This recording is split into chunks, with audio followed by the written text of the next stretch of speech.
welcome, Jani. It's nice to have you digitally with us, virtually with us. We always have a great conversation when we get together, and so I'm really looking forward to the time we spend together. I could actually just start the session by asking you to tell me everything, and I think we'd have a successful conversation. But having said that, it's great. Maybe we'll start with the key question about what the ad standards is all about. And then I'll back up after that and talk a little bit about you and how you progressed into that role and some of your thoughts on where they're at right now. So first of all, I guess most people in the marketing world will have heard of ad standards, but they may be somewhat foggy about what role that you actually play within the advertising industry. Can you give us a quick summation? Sure. We started, the ad standards was created by the industry 63 years ago. And the reason why it was started was they wanted to build consumer trust in advertising. And also it demonstrated to the government that self-regulation was the preferred route. And from my perspective, self-regulation trumps government regulation anytime. And I'm using that word with a small t.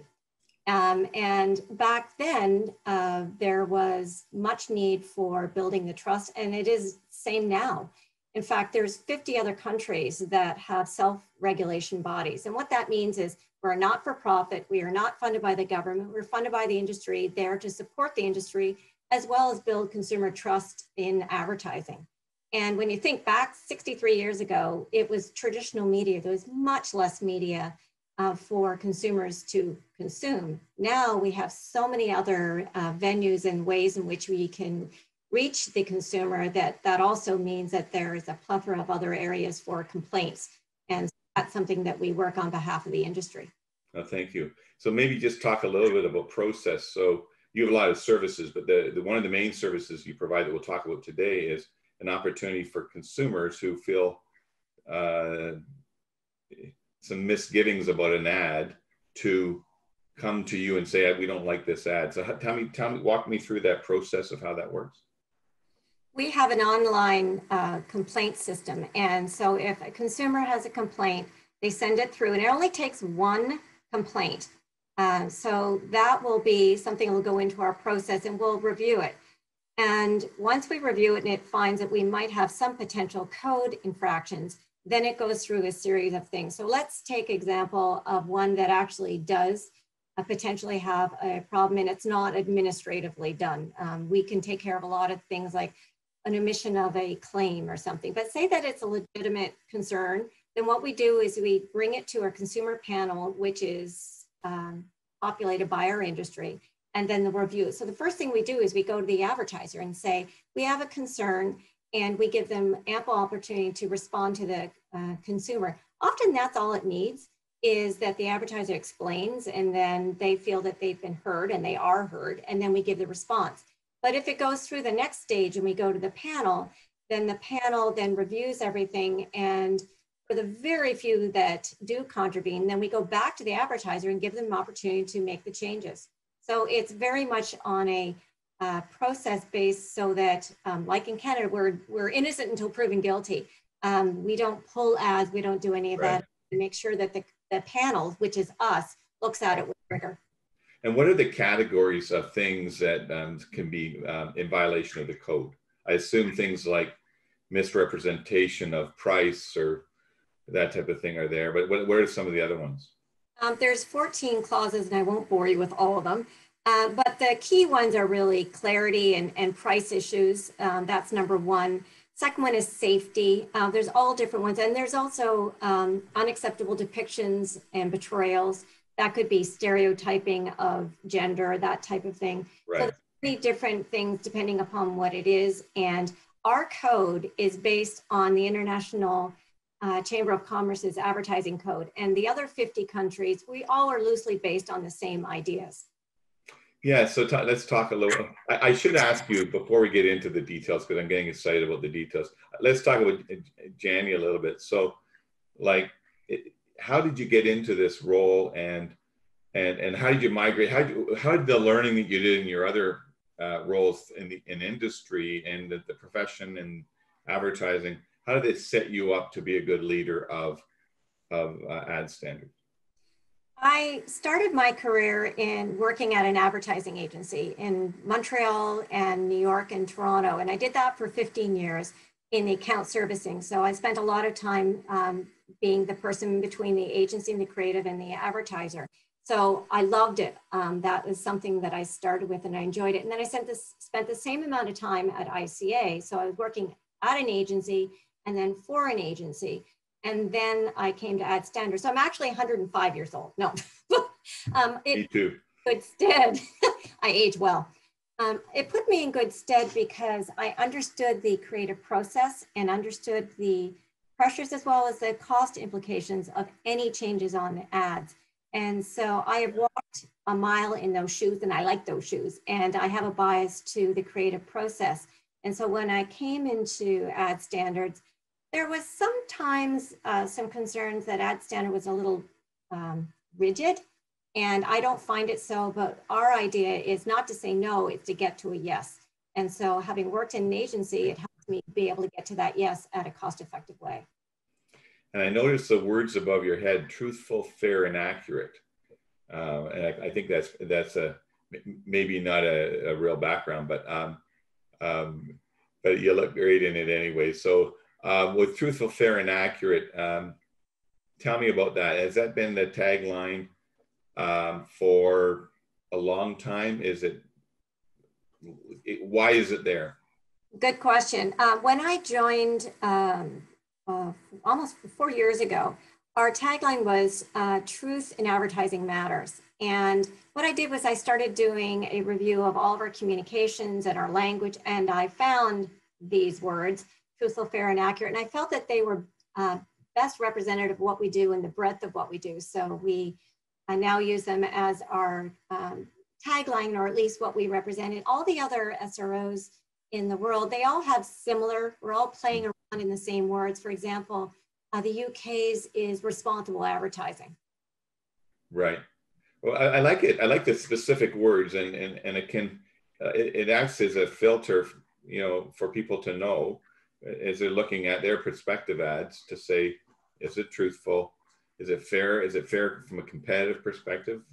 And does it accurately portray what people will get at the end of the day? So I think that's great. On the international front, I want to go there for a few minutes. Are there other jurisdictions where there's not a self-regulating organization, where there's a department of the government which plays this role, or by and large, are they all SROs geographically? There are countries that do not have the same area, and that's really reflective of their political nature. They're more restrictive, but most of the countries, we're part of the international, there's a European group, and then we're the international group, but most of the countries that we work with, and there's actually some countries that are starting to look at building this in, and we work with them to help them foster a self-regulatory body. And you have to build the trust as to how that works with the government, because if they have very strict regulations in this area. The other thing is, in Canada, we have pre-clearance. Other countries don't have that, so we are ahead of the game in that sense that we pre-clear advertising in certain categories. So there is a rigor there that other countries don't have. So the self-regulatory body has different purposes. I see. And as legislation changes in Canada, I assume it updates your code. Do you have an ongoing working relationship with a government body? Like, for instance, pricing. If I remember a few years ago where the airlines had to kind of put full price of their flights in their advertisements. How does that update the code and update what you do? Well, our code is something that is a living, breathing document, so we review it on a regular basis. If there is changes in regulation, what we do is we make sure that we know that, so that if we get a consumer complaint about, say, for example, it was drip pricing or something such as that in that area, then we would know that, and we talk closely with Competition Bureau to make sure that we are in line with what it is. So it's not really our code that changes, it's more the regulation. We make sure that we're in with it. You're right, because it would fall under one of the aspects of your code. I get it. Yeah. Exactly. Yeah, yeah. Let's think about or talk about what the typical complaints, what's the most often complaint that you get, and which one of those kind of work their way through the system to be something where you actually have to talk to an advertiser about? Well, as I say, the simple ones are the omission of something. Those are very simple and they're dealt with administratively with us. If it comes down to something that is open to interpretation from a consumer, it could be something like, let's say, stereotype. We are not the purveyors of taste. And so often we get ads saying, I don't like that. And we go, okay, that's not a code infraction. Right. If it is something that is, let's say, it shows a typical situation where you have a woman with a baby and then it shows the husband at work, those kinds of things will often raise a question. And so those will create debate about that. But there's not that many ads that actually get to the consumer panel. And so it has to raise enough of a question. And even when we get our panels together of 7, there's a lot of debate. And so it's rare that it's a slam dunk, that it's, so we always have the benefit of the doubt to the advertiser, and we start with that to look at it, and then we apply this to the code. Right. And I guess in some cases, the advertisers want to make sure they're relevant too. So if you're getting a lot of complaints about, the proper portrayal of a people group or whatever, it's good for them to have that dialogue with you to hear some of that feedback. Let's talk a little bit about COVID and the last period of time we've been in the last 6 months. It's dramatically changed the way that we work. And you and I have spoken before about the fact that your group, your team, which is made up of lawyers and other professionals, we're already working virtually during the period of time. So that part of COVID-19 wasn't as difficult, although you had to kind of now relate to everyone else on a digital or virtual basis. But what about the complaints themselves? Has the nature of them changed? Are we getting more complaints about those who are kind of a little more concerned about the health, or a little less concerned about health, and the portrayal of those types of things? Yeah, we've just released our annual complaint report, and those were your typical complaints that we just talked about. Then we hit the precipice of the COVID, and the types of complaints completely changed. And we did a survey of our international self-regulatory bodies to see, this is one of those situations, it is a global pandemic, and therefore all of our complaints are similar. And so because of that, we have been sharing information, and for sure, the complaints that we receive are a bellwether of how Canadians are feeling. And so there was a heightened sensitivity to any ad that exploited people's anxieties. So as you can understand, that all of our complaints, they're all falling in the same area of fear mongering or promoting unsafe behavior. And so we did a bulletin very quickly when COVID started to make sure that people understand that they need to have substantiated health claims, for example, that there is not a cure-all of COVID. And then as we realized this isn't going away in a couple of months, we just issued a second COVID bulletin to help agencies and advertisers to say, what do we do moving forward in the fall? How do we do that? And so it all makes sense, is that you have to make sure that you're checking all of your local health regulations, and there are no simple answers, but we're trying to give some creative solutions, because we're not here to be prescriptive, but we also know that if you show a group of people without masks, it's going to potentially raise the ire of a consumer, because they can't do that anymore. Right. I know I sit on the global committees and global association of marketing associations, and you're interacting as well with your global counterparts. Is there a sense of pride that you have in Canada versus some of these other jurisdictions in terms of how well developed the advertising industry is, how nice we are as Canadians, service oriented? Is there any of that you can kind of comment on? Well, we have a dashboard within our group, and we look at complaints so we can see what is on the, what is coming. But when we were looking at the COVID ones, we were on a call recently, And my colleague in India was talking about that they had a complaint about an anti-COVID mattress. And this mattress had antifungal properties, if it was only that easy. And of course, then I said to my Australian colleague, well, if you have that ad there, you would just have a scantily clad female on the mattress. So there are differences in our countries. Yeah. Because we have so many regulations already in place, we have less of those kinds of ads. But I know if I ever need to have an example of what wouldn't fly in Canada, I go to Australia. Okay. Yeah. I hope there are no Australians listening today, and we apologize. Well, they'd agree, probably. Yeah, I know. They're great. I was talking to an Australian the other day, and it was already tomorrow for them. So that was kind of an interesting conversation. Okay. And how was it tomorrow? Yeah. It's always tomorrow somewhere. That's great. Yeah, and then I guess finally talking about emerging trends. So is there other than COVID, like what do you see in the future? What do you see in terms of trends as we come out of this particular pandemic that advertisers should be aware of? Anything on the horizon? I looked at it I took a quick international scan, and there are 3 areas, not necessarily in Canada, but are on the forefront. One of them is online gambling. And the reason why it is looking at further regulation in other countries is because other advertisers have pulled back. So therefore, the online gambling has not increased its volume, but it's more prominent. And so that is something that is being looked at for time restrictions and volume. The other area is restrictions of advertising to children. That is as well here. And that is something, particularly in the UK, they are looking at further restrictions. And so as an industry here in Canada, we have collectively worked together to come up with reasonable guidelines to further restrictions. And then the third one is, and it was mentioned in the throne speech, is the foreign-based tech firms and the taxation or digital tax.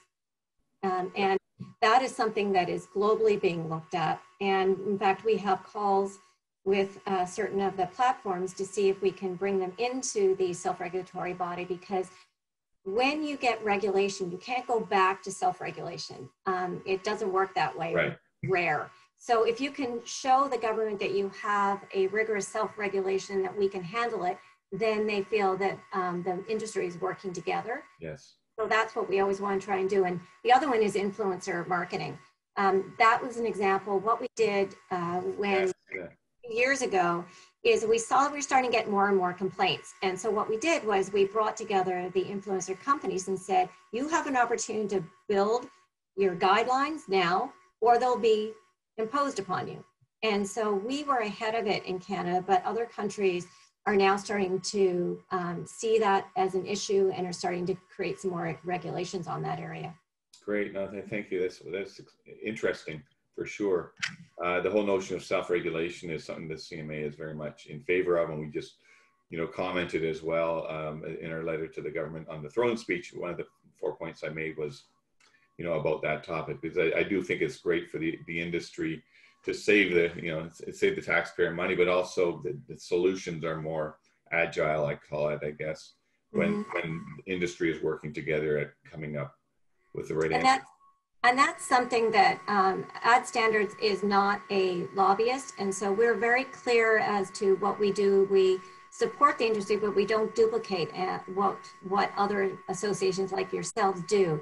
And so together we can show to the government that we're collective, working strong. And it's very rare that we have to go to the government to say, we've got an issue, but bring you into a secret. I got a bat phone to the Competition Bureau, and I've only had to do it once in my entire time of working here.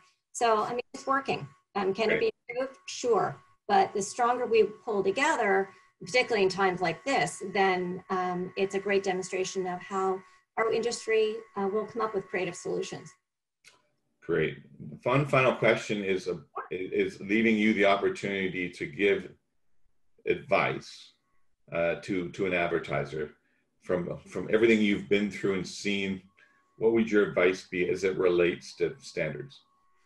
I think that from this standpoint, when we're in this global pandemic, in these types of crises, consumers and people, they go to the brands that they know and they trust. And so it is now of paramount importance for advertisers to be consistent and to make sure that they are doing what they say. And consumers are really looking at the brands beyond just what the ads are doing, is what they're doing as companies and what they're doing for society. And there are many studies, and I'm showing my agency roots on this one, that if there is consistent advertising, then that will also lift brand and share. And so that's something that we're seeing. I know when COVID happened, we fell off a precipice, and now we're starting to see people come back and brands come back in on a regular basis, and that's going to help all of us. That's great. Thank you very much. And thanks for your time. I enjoy our relationship, and just all the best to you, and all the best to our audience. Hope you keep safe and keep marketing at the forefront of the highest ethics and ideals. So thank you very much for your time, Jani.